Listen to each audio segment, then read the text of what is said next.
Hi everybody, this is Osprey from mychartcoach.com, and in this video we're going to take a look at the Dow Jones Industrial Average. We're going to look at XLI, Apple, and Berkshire Hathaway. Okay, so first up, let's look at the futures. Starting off kind of slow, and then they've really picked up here. And so we have the Dow Jones Industrial Average, the S&P 500, the NASDAQ, and the Russell 2000 all pushing higher in futures trading here. And so we've got the Nikki's currently up, trying to extend gains from Friday, and so right now the markets are signaling that they're trying to push higher and extend on Friday's gains.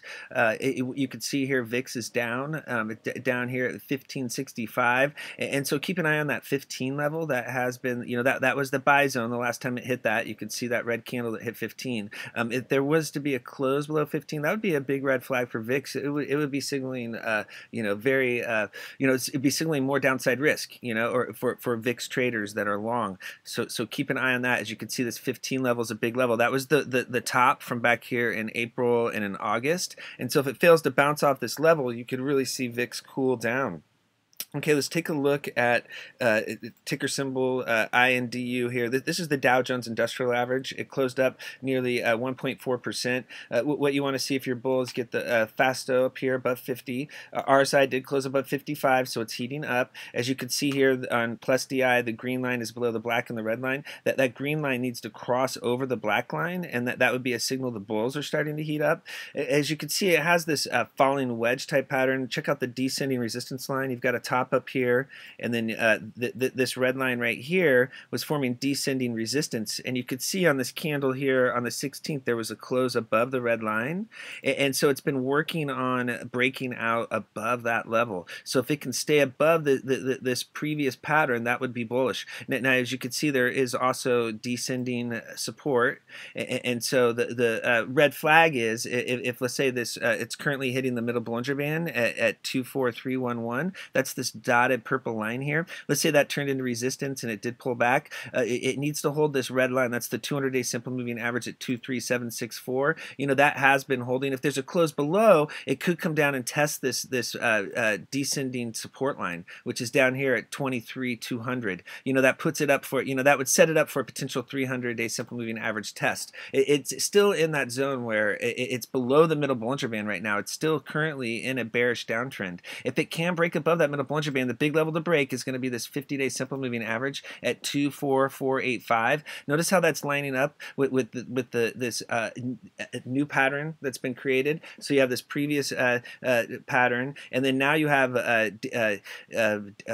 descending resistance here, with this being the first of the descending resistance line, and then you have right here's another the other top, and then what it needs to do is break above that level. That's lined up right now at that 50-day simple moving average, and so if it gets a break above, that's where you could see a run back up to that 100-day simple moving average at 24848. Okay, so the Dow Jones Industrial Average had a nice 2-day bounce off of the 200-day simple moving average and the lower Bollinger Band, but it's still not out of the woods. It'll have to follow through and break above resistance. Now, if you look here at the Dow Jones Industrial Average 15-minute chart, you could see back here on April 30th, it had topped out at the 300-day simple moving or the 300 simple moving average on the 15-minute chart. It topped out at this blue line, and you can see here on Friday, it hit that level, and it put out some alerts, keep an eye on it. It needs to break above, and it did break above. It turned that level into support. As you can see back here on the 30th, red candles formed and it dropped back below right away. And here there was a very tight trading range, and so it did look like it wanted to push higher. The entire time during this run, this pink line had been holding, and so you could see it was holding through the 300. As long as it kept holding, the signal was to keep riding. Now it did break down into the close, and it closed below EMA's 4 and 8. What it needs to do now is hold that middle Bollinger Band currently at 24240, and that's the big level to break or hold, and then just below it's that 300 simple moving average. If it were to drop back below the 300 simple moving average, that would be your signal. Okay, yeah, it's not ready to go. This was just, this 2-day run is over, and now it's back to more consolidation. But if this level holds, that's going to be bullish, and what you want to see is a break above this descending resistance line, and then high close horizontal resistance from Friday, which is just about 2,400 and 24 24,300 between, you know, around that level. You can see right here, that's 24,332 is just above it. If it could break out above that level, that's going to be your signal that it wants to head higher.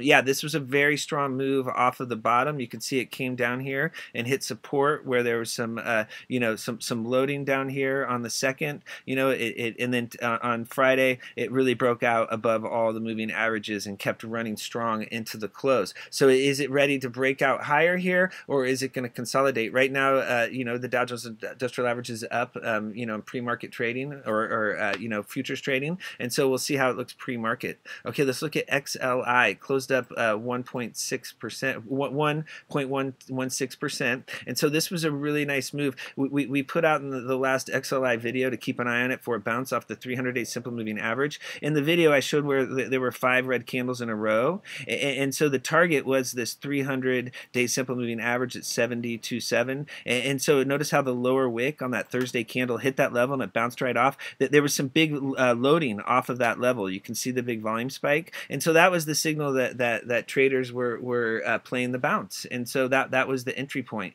And so what we were looking for is a close above the EMA4 that had been resistance during the pullback, and it did close above that level on Friday. So that was a good close. It's still in a bearish downtrend. This is the first step, is breaking EMA4, so it needs to stay above 72, and then it needs to break above these 3 key levels. You have EMAs 8 and 13, and then that red line, which is the 200-day simple moving average. It was a red flag when that support level broke on this red candle right here, and so it needs to get back above. It needs basically to bust through 73.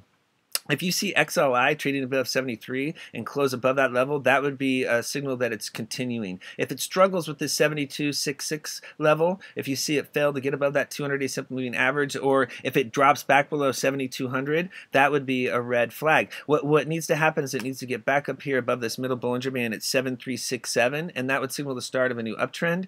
You can see back here when it bounced in April, it was able to finally work its way above that middle Bollinger Band, and that's where it ran up here to the 76.50, you know, 76 level. And so that's what bulls are looking for here, you know, a break back above this level. Now to downside risk is if that 72 level were to turn back into resistance, you would likely see that 300-day simple moving average tested again. I mean, this is the key support level to hold, and unless the, you know, the industrials are going to completely break down and we're going to go super bearish, you know, this should be the load zone down here. This should be where it would reverse. It would be a major red flag for the stock market if that level were to break. Now let's look at the 15-minute chart here. You could see this, you know, this bounce. First is the big bounce off of the low on the 3rd. So it pulled down, hit that key level. This is where it hit the 300-day simple moving average on the daily chart. And so you could see that there was loading here, but it wasn't like huge loading. You know, you could see there was a much bigger volume spike here into the close.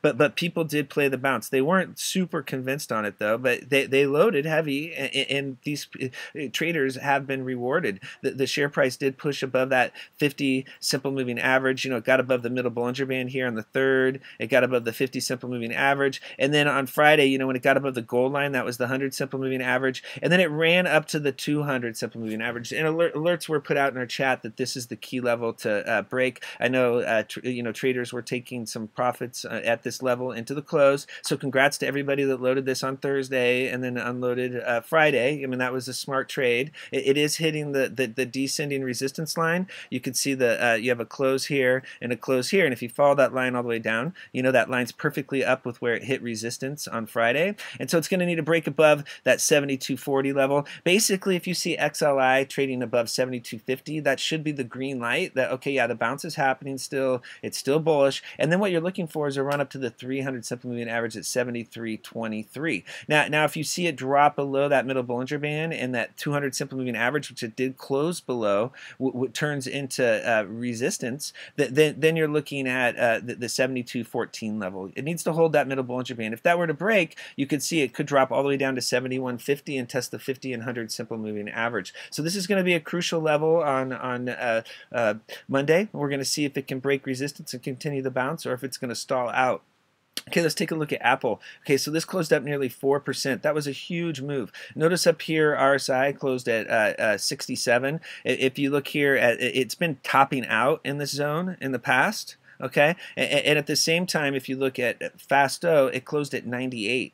Okay, so look at each time it's hit this level with the close, it signaled a temporary top, and so you have RSI and Fasto both at the levels that it's previously topped out at, except for back here there was an anomaly where it did break above RSI back here in November, and you know, when it had this October-November run, and so that's what could be happening here. You know, is this going to be the start of this October-November run where you get the you know, you have the big run up and then it pauses and then it breaks out higher, and this is going to push to these all-time you know, even though it did hit all-time new high levels, is it going to bust out and make a big a parabolic move up above 185 up into 190 as people are suggesting? That remains to be seen. To me, you know, the reason why I made my call on Friday that we were you know, loading some puts, in which I'll go over why that wasn't a good call, because it was too soon, and so it should have had patience and waited. You know, there should be better entry points on Monday and going into Tuesday. It should be better to take a dive at, you know, take a try at the puts. So I did enter too early on that, and I apologize for that. That was just being impatient. And basically, I was looking at these overbought indicators. As you can see, it's hitting this key levels of resistance, and so you know, this is where it's normally topped out. If you look here at the last 6 times that Fasto has hit 98 zone, okay, if you look here, right here, there was a red candle and it pulled back. On number 2, you know, it topped out and then it ended up pulling back. The third time it hit this level, you know, it pulled back, it hit a little bit higher, and then it pulled back again, and so it signaled the top was there. On the 4th one, you can see here, it had a 3-day pullback. On the 5th time it hit this zone, you could see it ended up having 3 red candles in a row. And then if you look here on the last time that Fasto was closed at this level, was right back here on April the 17th, in a bearish doji you know, that was a bullish or bearish Haremy cross reversal pattern formed in a doji, and a big pullback followed. So the other reason why this call was made was because of the run that Apple was already on. I mean, this is on a 5-day run. You know, it's already up 5 days in a row, and it was pushing really hard up through this upper Bollinger Band, okay, and then it was hitting the all-time high levels. As you could see here, this red candle here on March the 13th, that's the all-time high level for Apple, and you could see it did close above that level. So that was a really bullish close. You know, it does signal that it could keep pushing higher. You know, it's breaking out. Now it's in what we call blue sky territory, where blue sky breakout territory. There's not going to be overhead resistance above this level from previous trading, because it hasn't traded at these levels. So that's what happened. You know, besides the intraday charts from Friday, you know, you're once it breaks above this 84 level and gets up into 85, you know, you're not going to have that resistance except for on the intraday charts, because it's breaking out. It's trying to go on a blue sky breakout. I just don't know if being on a 5-day run already, if now it's going to be the time that it's going to keep breaking out and just keep pushing higher and higher. You know, it has formed a lot of white candles and green volume bars in a row, and Friday's candle did close above the upper Bollinger Band. You know, the last time it closed above the upper Bollinger Band, it signaled the top. You know, it hit the upper Bollinger Band here, that topped out, hit the upper Bollinger Band right here, topped out, hit the upper Bollinger Band right here and topped out. Now back here, the anomaly, you know, are we looking at this new October to November run? Is that what's going to happen here? It's above the upper Bollinger Band, it's just going to keep pushing. You know, it's hard to make that call when the stock market was down 400 points on Thursday, and then just because Warren Buffett said that he bought 70, you know, increased his stake by 75 million shares of Apple with the last, or whatever his position was, over the last 3 months, that's going to get everybody to buy. Now, keep in mind, in my opinion, I think Mr. Buffett was loading down here in February. You know, this is probably like where he was filling his gas tank up down in this 150 to 160 zone. And I guarantee you, I can't guarantee you, but with his trading style, I don't think he was buying on Friday. I don't think Warren Buffett was on Friday saying, "Oh, I'm loading Apple at 184." I just don't think that's his style to pay for the all-time high. I think that somebody as smart as Warren Buffett would wait for a pullback if he wanted to increase his position on Apple. Do you think he was loading on Friday?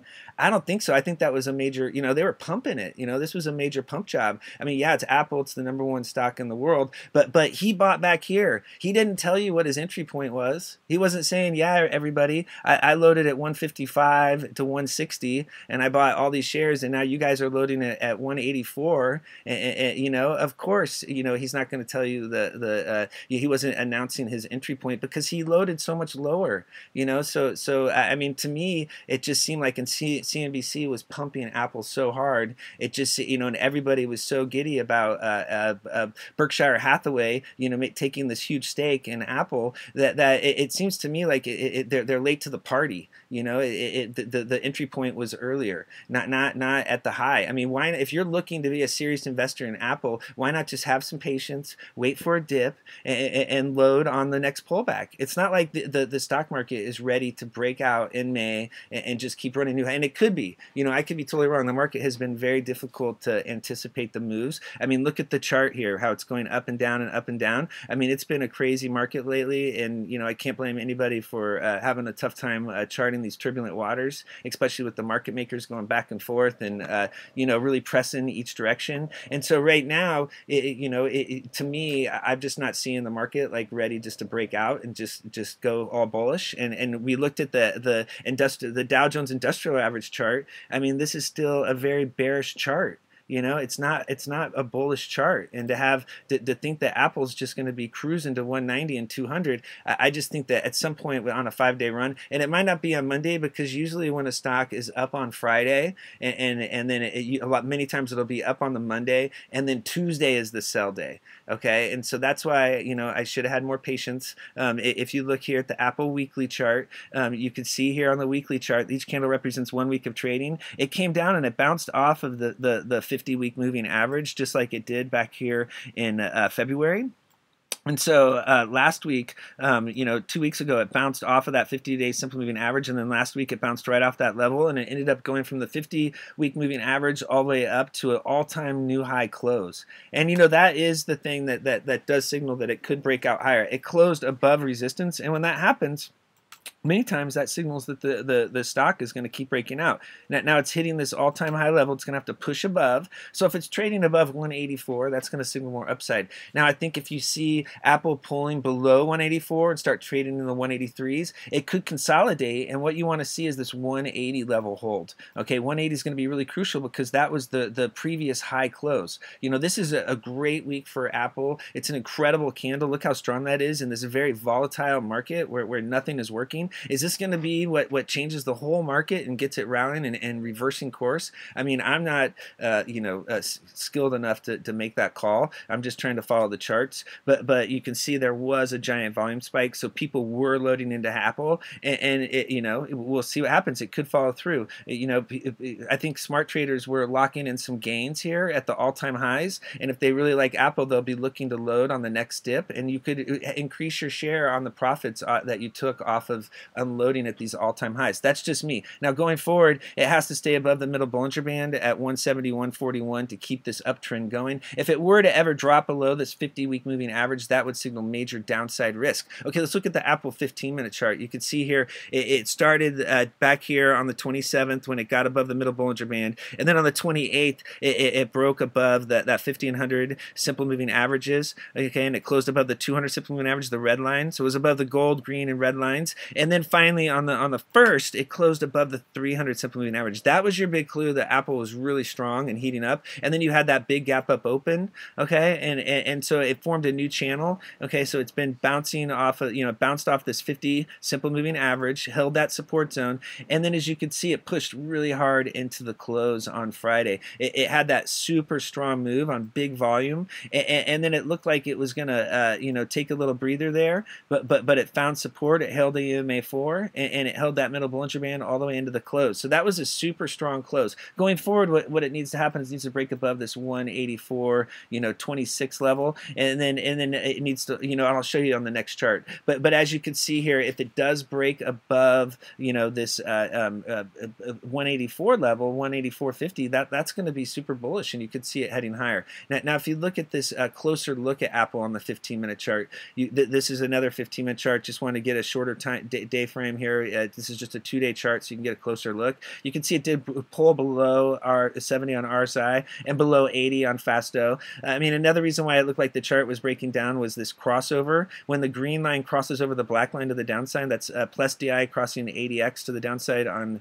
80x here. That was a signal the chart was cooling down. Also, you had MACD bearish crossovers on both time frames. So you had the first one was on the 8, 13, and 5 at 11:30. Then at 1 o'clock, the MACD line crossed below the signal line, and those are all signals the chart's breaking down. It also closed on Friday with the parabolic SAR bearish flip. Notice how the whole day the dots were below the candles, and then on the close they flipped above. It did close just below EMA4. Now holding the whole day, the EMA4 and 8 support were holding all throughout the day, and really the smart thing would have been to wait for the chart to break down. The attack started right here on taking on loading puts on this run. It was up 13% on a 5-day run. It was hitting 184 multiple top resistance. It looked like it was topping out with the red candles, but it held up. And so it would have been better off, instead of trying to catch the inverse of catch a rising knife. Instead of catching a falling knife, you're trying to catch a rising knife when you're trying to time a top for a short position. And so it's really better to wait for the chart to break down. So impatience paid here, and so being impatient really paid. It's better to wait till end of day to see if that chart breaks down, or if there's a break below the middle Bollinger Band. Now maybe you're not going to time the top and the ultimate level to be able to start that short, but it's safer to wait for that middle Bollinger Band to break to signal to you that the chart is really breaking down. So and not having patience and not waiting until Monday or possibly Tuesday is a costly mistake. And so going forward, keep in mind, if you're looking to attack something, the problem is that looking at this chart and being on a multi-day run, we trade a lot of penny stocks and a lot of small caps, and most of them are really crappy companies. And so when you attack with this setup on the crappy penny stocks that we trade and chart, most of the time they break down a lot of times, and you're able, the chart does break down and it pulls back, and you've timed the top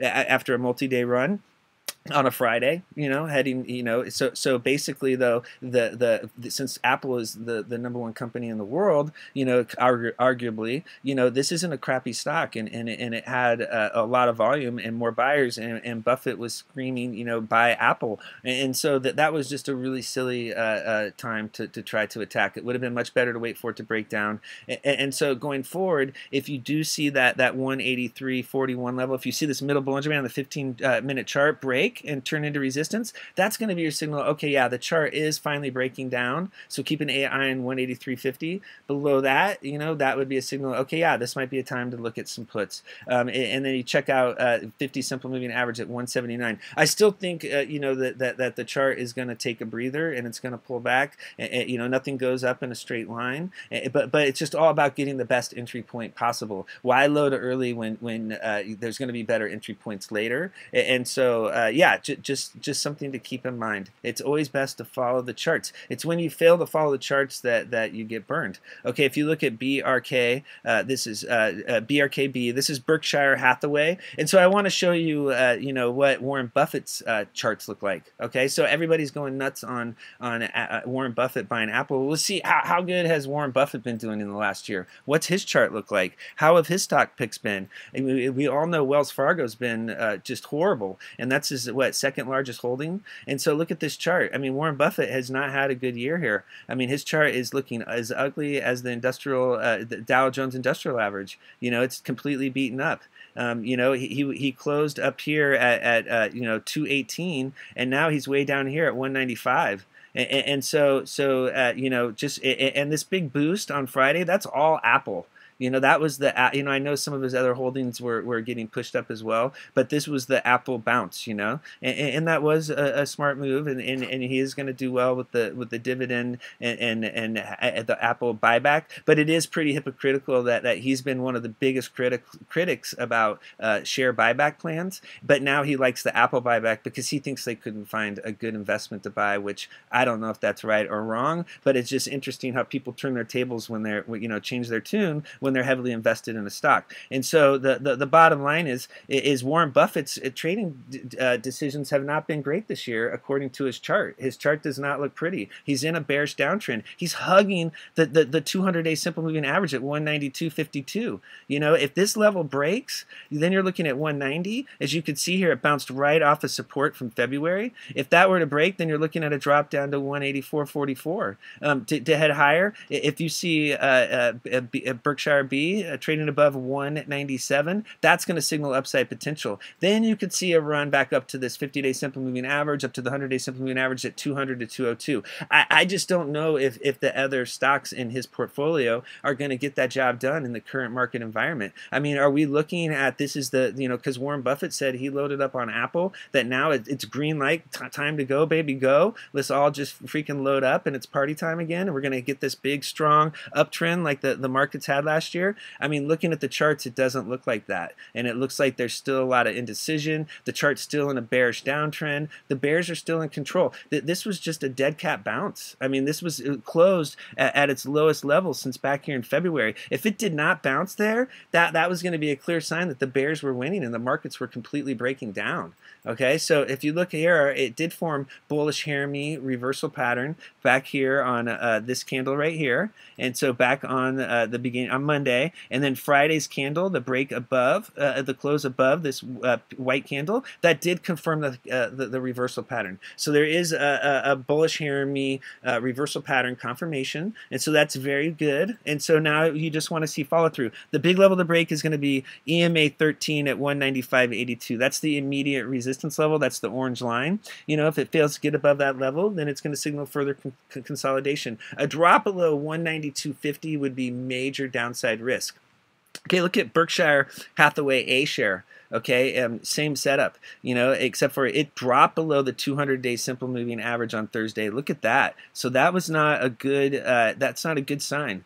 It failed to hold the 200-day simple moving average. Had the first close below the 200-day simple moving average in years. It looks like, because you have to go off this chart. I mean, you have to go back to who knows how far. I mean, maybe we'll have to take a look and see, because that is not good. If it gets back below that 200-day simple moving average, then Warren's in trouble, because he could have a drop down there to that 300-day simple moving average at 2767. I mean, I think maybe he should have loaded up on some Amazon back in the day, and maybe got himself some Microsoft, but nope, he's got Wells Fargo, and so we'll just see what happens. And so that middle Bollinger Band there at 2953, is that level going to break? We'll have to see if it can get above. If it can close above 29530.5, that's going to $295,000 for one share. If it can close above that, then it could get a run back up to the 50 and 100-day simple moving averages. So that's going to be the tough level to break. If you see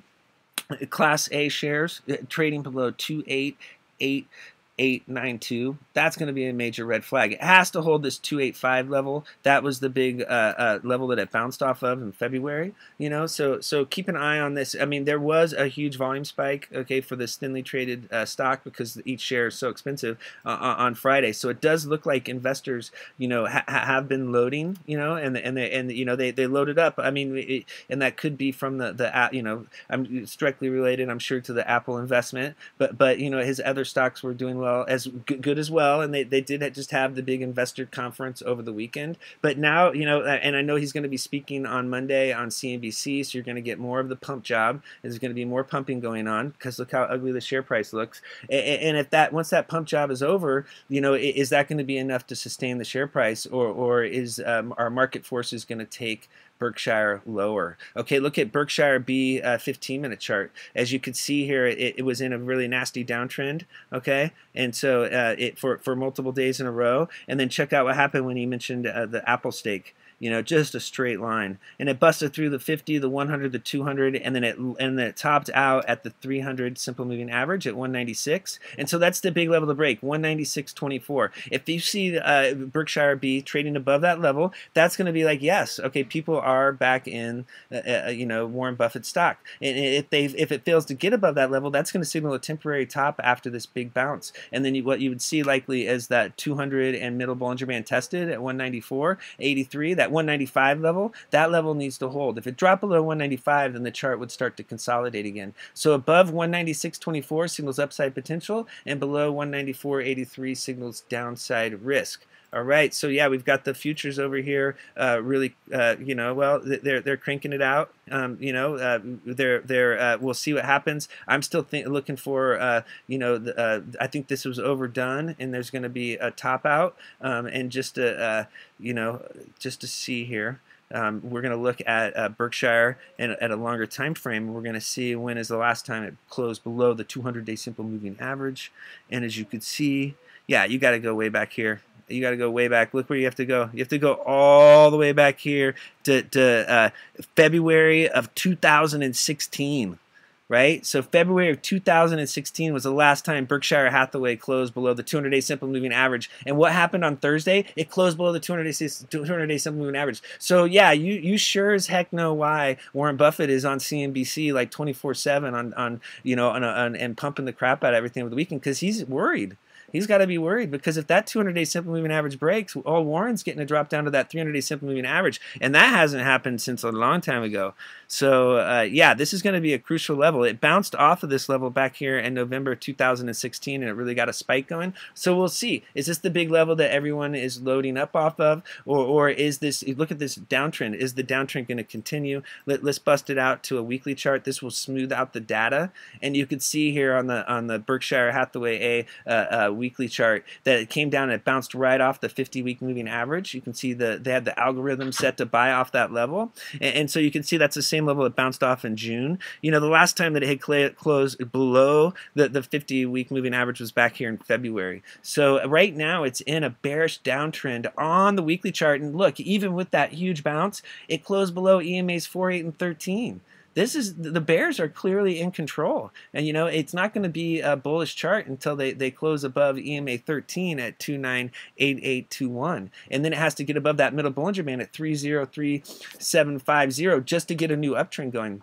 Now that long lower wick is promising, along with the volume spike, because it does look like there were bounce players off that 50-day simple moving average. But that moving average could possibly get tested again if the EMAs fail to break. Okay, thanks for viewing this video. If you'd like to learn more about charts and technical analysis, come check out the chat. I'll give you a free pass if you come in and just log in to welcome and give me a minute to get you onto the premium channels. Okay, thank you.